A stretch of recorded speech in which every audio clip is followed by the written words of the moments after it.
Welcome to another K-Whisper Blasian love story. Relax, grab some popcorn, and enjoy this heartwarming journey. The smell of bleach clung to Amaka's hands no matter how often she scrubbed them with soap. She stared down at her palms as the water in the sink swirled, carrying away the suds. It didn't matter. By the time the night ended, she would be holding another rag, another mop, wiping down another floor that would never be hers. She was tired. But tiredness had long become a constant companion since moving to Seoul 2 years ago. She wasn't here for comfort. She was here for survival. Each paycheck she earned, she sent a good portion back home to Nigeria, enough to pay for her younger brother's school fees and to keep food on the table for her widowed mother. The city was beautiful, yes, but it wasn't always kind. The language was hard to learn. The people often looked past her as if she didn't exist. And the jobs she could find were all the kind others refused to do. Still, Amaka carried herself with quiet dignity. She had come this far. She would not give up now. That morning, she stood outside an iron gate that loomed higher than her head. The address on the slip of paper in her hand matched the golden numbers fixed to the gate. This was it, the Kong residence. Her supervisor had told her the family was wealthy, one of the richest in the district. Billionaire. Conglomerate. She had heard the words, but they meant little to her. Wealth was a distant world. All she knew was that she had been assigned here as a live-in cleaner. It was steady work, and that was enough. A guard buzzed her in, and Amaka found herself walking up a path lined with cherry blossoms just beginning to bloom. The mansion rose before her like something from a movie. Tall, glass windows that reflected the morning light, and stone walls that seemed both beautiful and intimidating. Inside, the house smelled of polish and fresh flowers. A head maid gave her a quick tour. The vast living room, the spotless kitchen, the long hallways lined with art. Do your work quietly. The master dislikes noise, the woman instructed sharply. And above all, stay out of trouble. Amaka nodded obediently. She was good at following rules. But as she unpacked her cleaning supplies, she felt eyes on her. Turning, she saw a little girl at the end of the hallway, peeking around a doorway. The child couldn't have been more than 5 or 6. Her hair was tied neatly with ribbons, her dress crisp and expensive. Amaka smiled instinctively. "Hello there."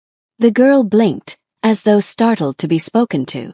Then slowly, she stepped out from behind the wall. Her eyes were wide, cautious but curious. "Are you new?" the girl asked softly. Her Korean laced with the tentative tone of a child unused to speaking to strangers.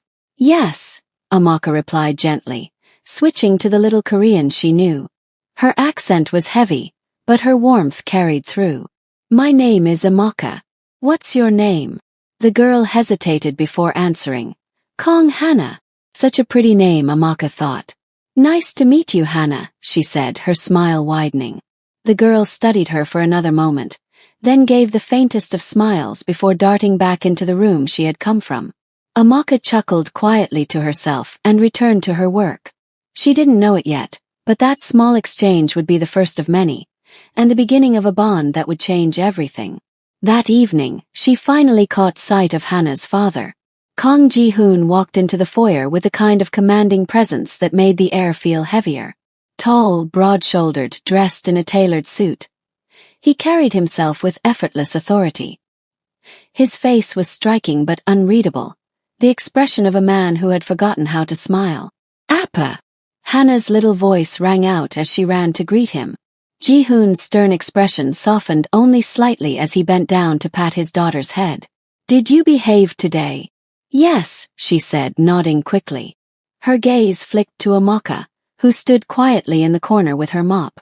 Ji-hoon followed his daughter's eyes and noticed her for the first time.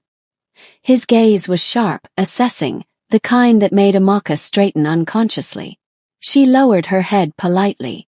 "The new cleaner," the head maid explained quickly.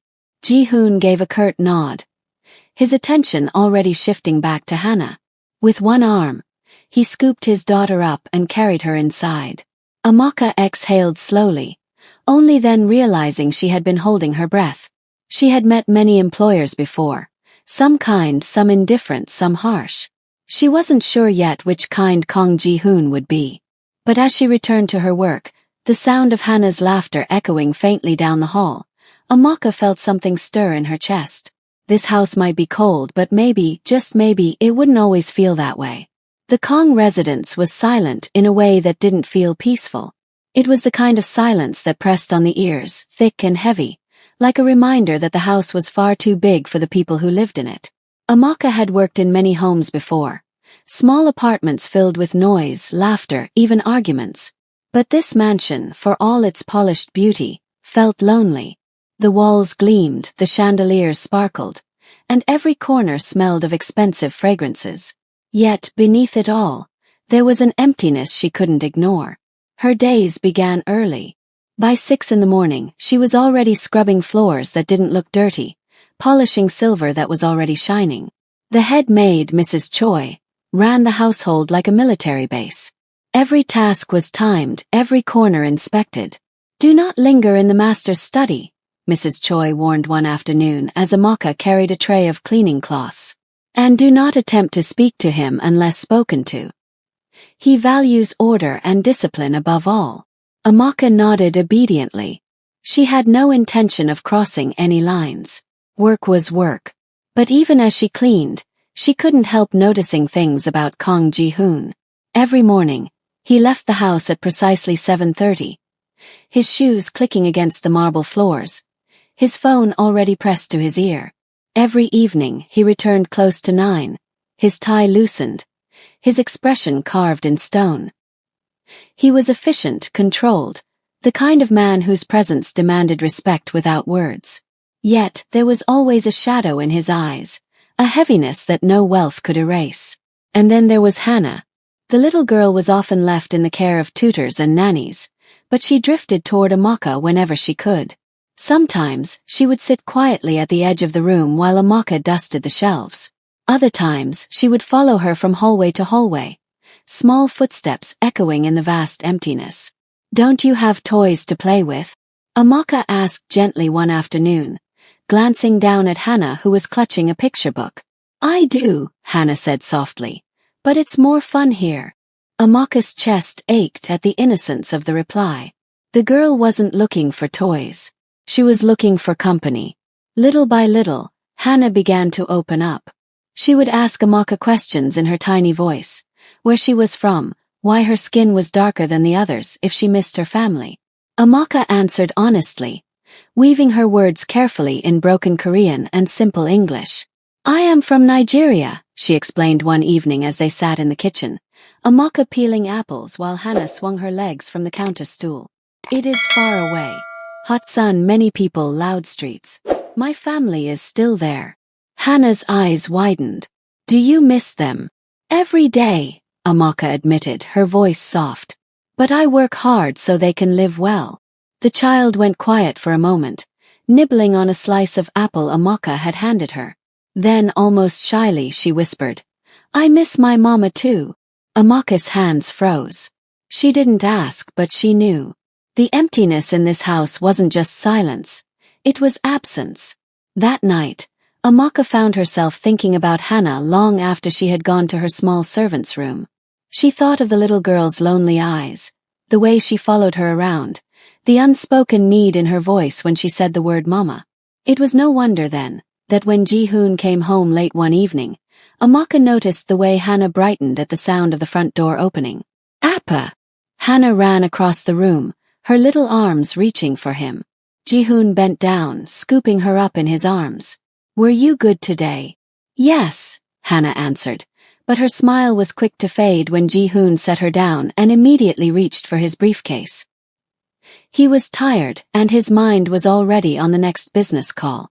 From where she stood in the corner, Amaka saw the flicker of disappointment in Hannah's face. Later that night, as she was wiping the banister, Amaka overheard two maids whispering.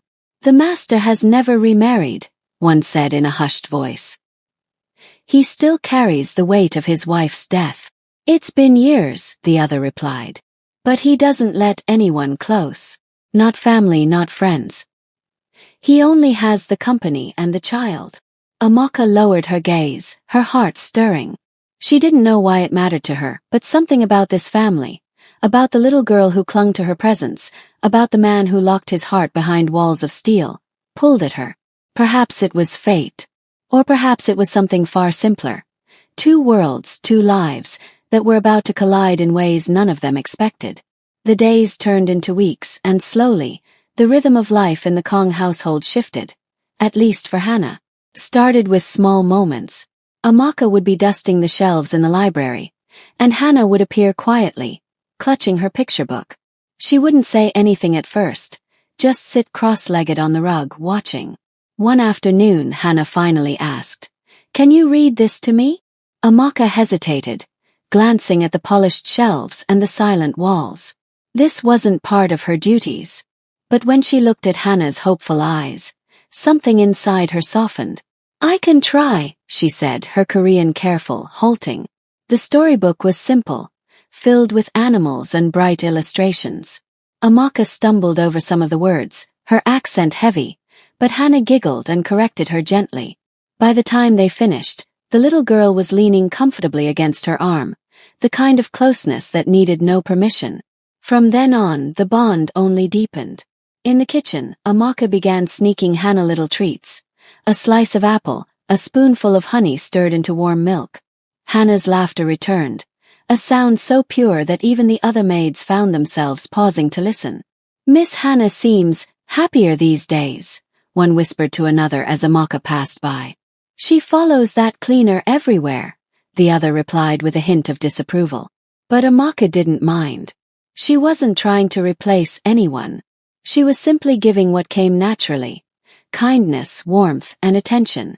One chilly morning, as Amaka was folding linens in the laundry room, Hannah padded in barefoot, her hair messy from sleep. "Miss Amaka," she whispered, tugging on her sleeve. "Can you braid my hair?" Amaka blinked. "Me? Yes. The nanny always pulls too hard." Amaka chuckled softly. She had braided her younger sister's hair countless times back in Nigeria. Kneeling down, she picked up the small comb Hannah had brought. With gentle fingers, she worked through the child's soft strands, humming an old African lullaby under her breath. Hannah's eyes fluttered shut, her face relaxed. When Amaka tied the final ribbon, Hannah whispered, "Thank you. It doesn't hurt when you do it." In that simple moment, Amaka felt something stir deep inside her. It wasn't just sympathy anymore. It was affection, a bond forming where she least expected it. That evening, Ji-hoon noticed. He walked into the living room to find Hannah curled against Amaka on the sofa, fast asleep, her little hands clutching Amaka's sleeve. A storybook lay open on her lap. For a moment, Ji-hoon stood silently at the doorway, his expression unreadable. Amaka froze, her heart pounding. She was just a cleaner. Was she overstepping? She fell asleep while I was reading," Amaka explained nervously, her accent more noticeable in her rush. Ji-hoon's gaze lingered on his daughter's peaceful face. For the first time in years, Hannah looked content, almost whole. Without a word, he stepped forward and gently lifted Hannah into his arms. She stirred, murmuring softly, but didn't wake. Ji-hoon glanced once more at Amaka before walking away, his footsteps fading down the hall. Amaka exhaled shakily. She didn't know what he thought of her closeness to Hannah. But in her heart she knew one thing. She couldn't pull away now. Not when the little girl looked at her with such trust. What Amaka didn't realize was that Hannah had already begun to see her as something more than just another maid. And soon that truth would come out in the most unexpected way. The rain fell hard against the glass that afternoon, turning the sky gray and the gardens outside into a blur. Amaka was in the living room, carefully dusting the shelves, while Hannah played nearby with a set of wooden blocks. The child hummed softly as she built a small tower, her brows furrowed in concentration. Amaka smiled to herself. It was rare to see Hannah so absorbed, so at peace. But then, in a flash, the tower toppled. The wooden pieces scattered across the polished floor, and in her rush to grab them, Hannah tripped. "Ah!" The sharp cry pierced the silence. Amaka dropped her cloth instantly and rushed over. Hannah sat on the floor, clutching her knee, tears welling in her eyes. A small scrape glistened red against her pale skin. "Oh, sweet one," Amaka murmured, kneeling beside her. She gently pulled the girl into her arms, wiping the tears that rolled down her cheeks. It's okay. You're okay. Hannah buried her face in Amaka's chest, her small body trembling. It hurts. Amaka rocked her gently, the way she used to comfort her younger siblings back home. Shoo, I know. T'will be fine. You are strong, Hannah. She pressed a soft kiss to the crown of the child's head without thinking. At that moment, footsteps echoed down the hallway. Ji-hoon had just returned home. He stopped at the threshold, his eyes narrowing as he took in the scene. His daughter cradled in the cleaner's arms, sobbing into her chest. Hannah! His voice was calm but sharp. What happened? The little girl lifted her tear-stained face toward him, her lips trembling. And then, with complete innocence, she whispered a word that froze the room in place. Mama! The sound was small, fragile, but it landed like thunder. Amaka's eyes widened. Her heart stopped. She glanced at Ji-hoon, panic rising in her chest. Ji-hoon's expression hardened, though something flickered in his gaze. Shock, confusion, maybe even something deeper. What did you just say, Hannah? Hannah sniffled, pointing at her scraped knee. Mama made it better. Silence hung heavy between them. Amaka stammered, her voice low, trembling. Mr. Kong, I didn't she. But Hannah clung tighter, pressing her face back into Amaka's chest as if to prove her words true. I want Mama. Ji-hoon inhaled sharply, his jaw tightening. He stepped forward, his voice even. Hannah, she is not your mother. The child shook her head fiercely, tears spilling again. She feels like Mama. The words cut through the air, raw and unfiltered, the truth of a child's heart laid bare. Amaka felt her own throat tighten, emotion burning behind her eyes. She hadn't asked for this, hadn't tried to take a place that wasn't hers. Yet here was this little girl, broken and longing, giving her a title she hadn't expected but could not ignore. Ji-hoon extended his arms. Come, Hannah. But Hannah didn't move. Instead, she clutched Amaka tighter, as if afraid to let go. The room pulsed with tension. Amaka's heart pounded, her arms tightening protectively even though her mind screamed to let go. She was a cleaner. He was her employer. This was not her place. And yet, in that moment, the bond between her and Hannah felt unshakable, undeniable. Finally, Ji-hoon spoke, his tone quieter now, more troubled than angry. Miss Amaka. Put her down. Amaka hesitated, then gently pried Hannah's arms from around her neck. The child whimpered, but Amaka whispered softly. It's okay, sweet one. Your Appa is here. She brushed the tears from Hannah's cheeks before placing her carefully in Ji-hoon's arms. Hannah clung to him reluctantly, her eyes still fixed on Amaka. Ji-hoon held his daughter close, but his gaze remained locked on Amaka. For the first time since she had entered this house, she saw something in his eyes. Not coldness, not indifference, but conflict. A question neither of them dared to speak lingered in the silence. What happens now? The air in the Kong mansion was different after that day. The word hung in the halls like an echo that refused to fade. Mama. For Amaka, it was impossible to forget the way Hannah had clung to her, the way her tiny voice had trembled as she claimed her in front of her father.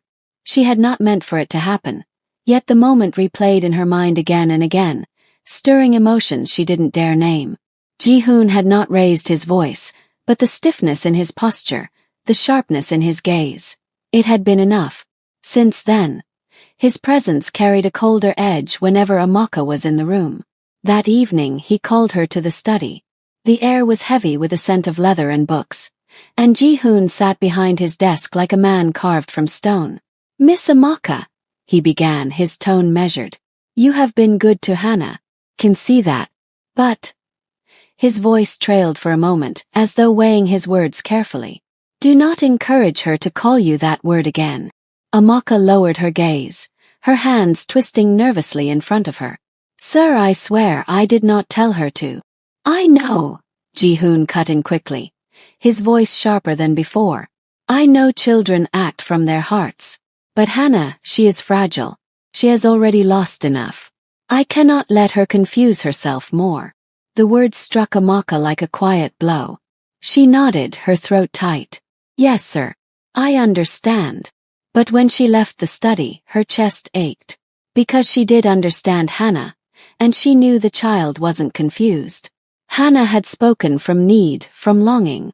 And Amaka, despite herself, had felt it too. Over the next few days, Ji-hoon kept a closer distance. If he entered the room and found Hannah near Amaka, he would gently but firmly call her away. At dinner, he instructed the nannies to handle Hannah's meals instead of letting her sit in the kitchen with Amaka. Hannah noticed. Why can't I stay with Miss Amaka? She asked one evening, her little brows knitting together. Because you don't need to, Ji-hoon replied, his tone firm. She is here to clean, not to be your mama. The word made Hannah's lips quiver. She glanced across the table to where Amaka stood silently in the corner, her eyes lowered to hide the sting in them. Later that night, Hannah slipped quietly into the laundry room where Amaka was folding sheets. Do you not like me anymore? Hannah whispered. Amaka's heart twisted. She dropped to her knees so her eyes met the child's. Sweet one, of course I like you. I like you very, very much. Then why won't Appa let me stay with you? Amaka hesitated, searching for the right words. She brushed a strand of hair from Hannah's face, her voice soft. Your Appa. He just wants what's best for you. He's trying to protect your heart. But my heart feels better when I'm with you, Hannah said simply. The innocence of the words nearly undid Amaka. She hugged the girl tightly, hiding the tears burning in her eyes. I am here, Hannah. No matter what. I won't leave you. Ji-hoon saw the bond growing still, despite his efforts. And though he told himself it was dangerous, though he reminded himself Amaka was only an employee, a cleaner, he couldn't deny what he saw. Hannah laughed more now. She smiled more. She slept peacefully at night instead of waking from nightmares. And all of this, all of it, had begun the moment Amaka stepped into their home. The thought unsettled him, because part of him feared it. But another part of him, one he tried desperately to silence, felt a strange sense of relief. It was late, close to midnight, when Amaka carried the last basket of laundry to the servants' quarters. The house was quiet, the staff asleep, but a faint light glowed from the study at the end of the hall. She hesitated. It wasn't her business. Yet something pulled her toward it. Through the half-open door, she saw Ji-hoon at his desk. His tie loosened, his hair slightly tousled. Papers were scattered before him, but his eyes weren't on them. Instead, he was staring at a small picture frame on the corner of the desk. Even from a distance, Amaka recognized the woman in the photo. Hannah's mother. Ji-hoon's expression was unreadable, but his hand hovered over the picture as though touching it might break him. His shoulders sagged for just a moment, the mask of strength slipping to reveal a man carrying far more than he let on. Amaka quietly stepped back, not wanting to intrude. But the image stayed with her long after she lay down to sleep.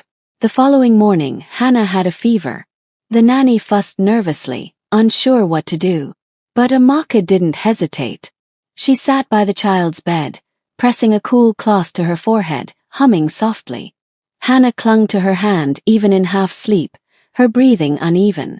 When Ji-hoon arrived home that evening and found Amaka at his daughter's bedside, his first instinct was to bristle. Where are the staff? The doctor? They've come, Amaka said gently, not looking up. The fever is mild. She only needs rest and care. As if to prove her point, Hannah stirred, whispering weakly, Mama, before drifting back to sleep. Ji-hoon's chest tightened. He opened his mouth to speak, to remind Hannah of the truth, but the words wouldn't come. Instead, his gaze fell on Amaka's hand, steady and warm against his daughter's small one.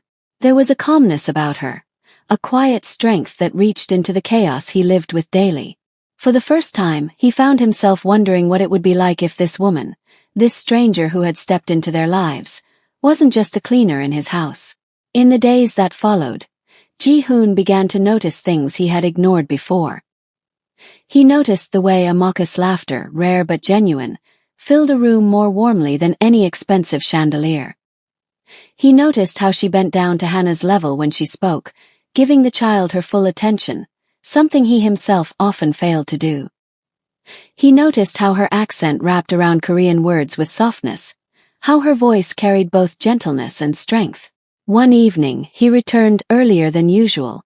To his surprise, the living room wasn't empty. Amaka sat cross-legged on the rug with Hannah in her lap.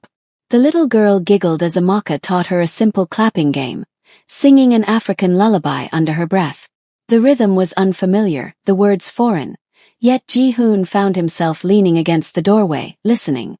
Hannah's laughter was bright, her small hands clapping out of sync, but Amaka only laughed with her, patient and tender. For a brief, fragile moment, the coldness of the house seemed to melt away. Amaka looked up and saw him. Her smile faltered, and she quickly helped Hannah settle beside her. "Mr. Kong," she said respectfully, her tone careful. But Ji-hoon didn't scold her, didn't send Hannah away. He only gave a faint nod before walking past them. Yet inside, his chest felt strange, tight, unsettled. That night, he lay awake longer than usual. Hannah's laughter still echoed in his ears, along with the soft cadence of Amaka's voice. He told himself it was dangerous. She was an employee. Their worlds were too far apart. And yet, despite every reason to ignore it, his heart had begun to unfold. The first whispers started among the staff. "She spends too much time with Miss Hannah," one of the maids murmured as Amaka walked past the kitchen. "It's improper," another added quickly. "She should know her place." Amaka pretended not to hear, keeping her head down. But their words lingered. She had never wanted to overstep, yet Hannah clung to her as though she were the only safe place left in the world. Pulling away would break the child's heart. And truthfully, it would break Amaka's too. The gossip didn't stay within the walls of the mansion. At a corporate dinner one evening, Ji-hoon's associates mentioned it with polite but pointed smiles. "I hear your little girl has grown quite attached to a member of the household staff," one man said lightly, swirling his wine. "Children can be impressionable," another woman chimed in, her tone carrying an edge. "It would be unwise to let such bonds form too deeply. People might misunderstand." Ji-hoon's jaw tightened. He said nothing, but the weight of their stares burned into him. The image of Amaka soothing Hannah, of Hannah calling her Mama, pressed at the back of his mind. That night, back at the mansion, he found himself pacing the study. He told himself it was only gossip, but in his world, whispers could turn into daggers. Amaka noticed the change in him. He grew quieter, sharper. One afternoon, as she finished polishing the piano, he entered the room. "Miss Amaka," he said firmly, his voice low but heavy, "perhaps it's better if you keep some distance from Hannah." Her heart dropped. "Distance? Yes. You have duties here, and they do not include becoming too involved." Amaka lowered her gaze, fighting the sting behind her eyes. "I understand, sir." But later, when Hannah came running with her picture book, eager for another story, Amaka hesitated. Ji-hoon's words echoed in her mind. She almost turned the child away. Almost. But then Hannah's small hand slid into hers, warm and trusting, and Amaka knew she couldn't. "All right, sweet one," she whispered, her voice trembling. "Just one story." The whispers grew louder. A cousin of Ji-hoon's came to visit one weekend and eyed Amaka with open disdain. "You allow this woman so close to Hannah," she said sharply in the hallway when Ji-hoon walked her out. "What will people say? A foreigner? A cleaner? Do you think this reflects well on your family?" Ji-hoon didn't answer, his silence tight and dangerous. But Amaka heard every word.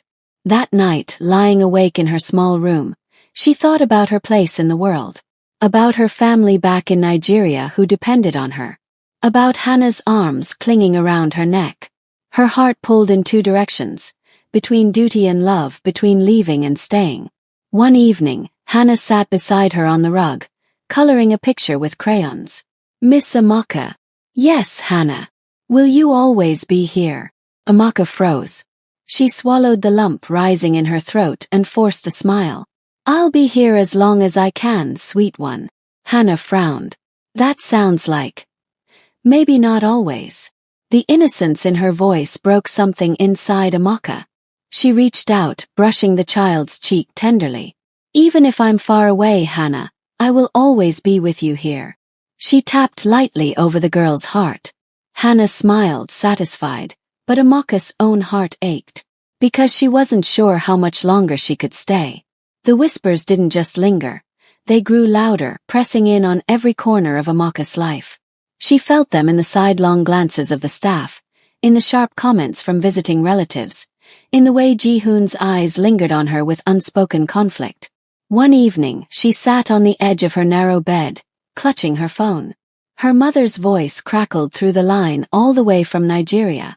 "My daughter, you sound tired," Mama said softly. "I'm fine, Mama," Amaka replied, though her throat tightened. "Work is. It is hard, but I'm managing." "You must be careful," Mama warned. "Foreign lands do not always welcome us. Do not lose yourself in their troubles." Amaka closed her eyes. She wanted to explain, to confess that her troubles weren't about herself, but about a little girl who had called her Mama and meant it with all her heart. But how could she? Some things were too heavy for words. When the call ended, she made her decision. She would leave. Better to go now than risk destroying herself, or worse, breaking Hannah's heart further down the road. But fate didn't wait for her to pack her bags. It happened on a stormy night. Hannah had been quieter than usual all day, her cheeks flushed, her little steps sluggish. By evening, her small body burned with fever. The staff scrambled, calling for the doctor. Ji-hoon rushed home, his face drawn with worry. "Appa!" Hannah whimpered weakly as he entered her room. "I'm here, sweetheart," Ji-hoon said quickly, kneeling beside her. His hand pressed to her forehead, but his touch, though gentle, seemed to do little to calm her trembling. Hannah turned away, restless, tears pricking her eyes. Then, through cracked lips, she whispered one word. "Mama." Ji-hoon's chest tightened. His gaze flicked toward the door, where Amaka stood frozen, her hands clutching the frame. He didn't have to say anything. Amaka stepped forward instinctively, kneeling by Hannah's side. With practiced ease, she dampened a cloth, wiping Hannah's burning face, humming softly in a lullaby that crossed oceans. Almost instantly, Hannah's breathing eased. Her trembling lessened. She clung to Amaka's hand as though it were the only anchor in the storm. Ji-hoon watched, helpless. He had money, power, access to the best doctors. But it was Amaka's presence, her voice, her touch, that soothed his daughter. Hours passed. Amaka stayed by Hannah's side, refusing to move. She stroked her hair, whispered comfort, cooled her fever until the child finally drifted into a deep, steady sleep. When the doctor arrived at last, he confirmed what Amaka had already seen. It was only a viral fever, nothing life-threatening. Rest and care were enough. But Ji-hoon remained at the doorway, silent. His eyes never left Amaka. Later, when Hannah was finally asleep, Amaka stood slowly, exhaustion written on her face. She turned to leave the room, but Ji-hoon's voice stopped her. "Miss Amaka." She froze. "Yes, sir." His gaze was unreadable, his tone quiet but heavy. "Why is it that only you can reach her?" Amaka's chest tightened. She shook her head faintly. "It is not me, sir. It is love. Hannah needs love and I just gave it." Ji-hoon studied her, his jaw tense, his eyes conflicted. For the first time, the walls around him seemed to crack. He looked less like a billionaire and more like a father who had no idea how to heal his daughter's broken heart. "She called you Mama again," he said at last, his voice raw. Amaka lowered her gaze. "I never asked her to." "I know." Silence stretched between them, filled with everything neither dared to say. Finally, Amaka whispered, "Maybe it is better if I leave." Ji-hoon's head snapped up, his eyes narrowing. "Leave?" "Yes," Amaka said, her voice trembling. "Your world, it is not mine. People talk. They judge." And Hannah.